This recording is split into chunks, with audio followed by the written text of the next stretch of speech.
मैं शीतल, गांव की सीधी सादी लड़की थी। गांव वाले हमारे बाबूजी की बड़ी इज्जत करते थे, क्योंकि गांव में सबसे ज़्यादा खेती बाड़ी हमारे यहाँ होती थी और बाबूजी सबकी मदद किया करते थे। मैं अपने घर में इकलौती संतान थी, इसलिए बाबूजी ने मेरी शादी एक सरकारी नौकरी वाले लड़के से कर दी है। मेरे ससुराल में सिर्फ मैं, मेरे पति और मेरे ससुर थे। मेरे पति अंकुश बीएसएफ में थे और उनकी पोस्टिंग जम्मू कश्मीर में हुई थी। फिर एक दिन पाकिस्तान की सेना ने सीज फायर का उल्लंघन करके भारी मात्रा में गोलाबारी करने लगी और मेरे पति उसमें शहीद हो गए।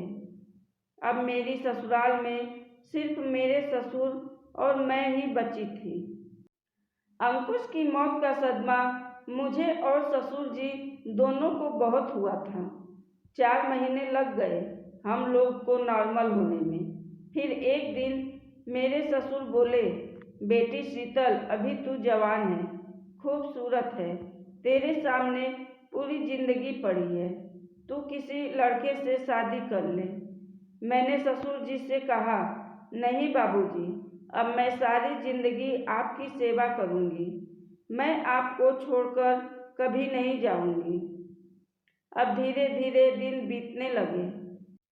घर में सिर्फ ससुर जी और मैं ही थे और कोई मर्द नहीं था।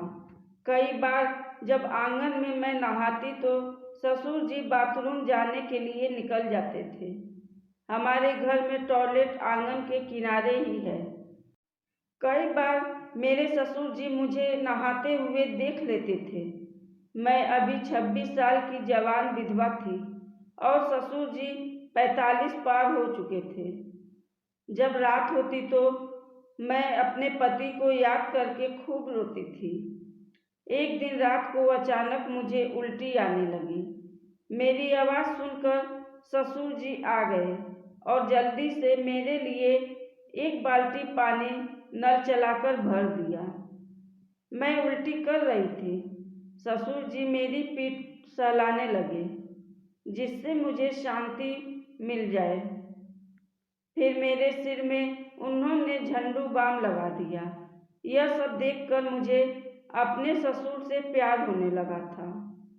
जब वो मेरे कमरे में से जाने लगे तो पता नहीं कैसे मेरा एक कंगन उनकी शर्ट में फंस गया। ससुर जी निकालने लगे तो मैंने उनके हाथों को कस के पकड़ लिया। ये क्या कर रही हो बहू? ससुर जी सहज भाव में बोले। फिर मैंने कहा, पापा जी, इनके जाने के बाद से आपने मेरा बहुत ख्याल रखा है, इसी वजह से शायद मैं आपसे प्यार करने लगी हूँ। नहीं बेटी, ये गलत है। तुम मेरी बहू हो, बहू तो बेटी की तरह होती है। ससुर जी बोले और चले गए। सारी रात मैं सो नहीं सकी। अगले दिन जब मैं घर की छत पर गेहूं सुखा रही थी, तभी अचानक कहीं से काले काले बादल आ गए। मुझे मजबूरन अपने ससुर जी को गेहूं उठवाने के लिए बुलाना पड़ा। पर जब तक हम दोनों गेहूं उठाते, तब तक झमाझम पानी बरसने लगा। ससुर जी और मैं पूरी तरह से भीग गए थे। तभी जोर की हवा चली तो मेरी साड़ी का पल्लू हवा से उड़ा और नीचे गिर गया। मेरे ब्लाउज ससुर जी के सामने खुलकर आ गए। झमाझम बारिश से मेरा अंग अंग भीग चुका था। फिर ऐसा संयोग बन गया था कि मैं ससुर का प्यार पाने के लिए मजबूर हो गई थी। तभी अचानक बिजली चमकी और मैं डर कर ससुर जी के सीने से लग गई। उसके बाद तो सब उल्टा पुल्टा हो गया। ससुर जी ने मुझे पकड़कर नीचे ले आए और बोले, बहू, अपने आप को संभालो, ये सब ठीक नहीं है। अब मेरे ससुर को मेरी बहकते मन की चिंता होने लगी। वो सोचने लगे कि अब मेरे बहकते मन को रोका नहीं गया तो अनर्थ हो जाएगा। इसलिए मेरे ससुर ने अपनी बहन से बात करके उनके लड़के प्रकाश को कुछ दिनों के लिए बुलाया। प्रकाश अभी पढ़ाई करता था और हमसे 2 साल छोटा था।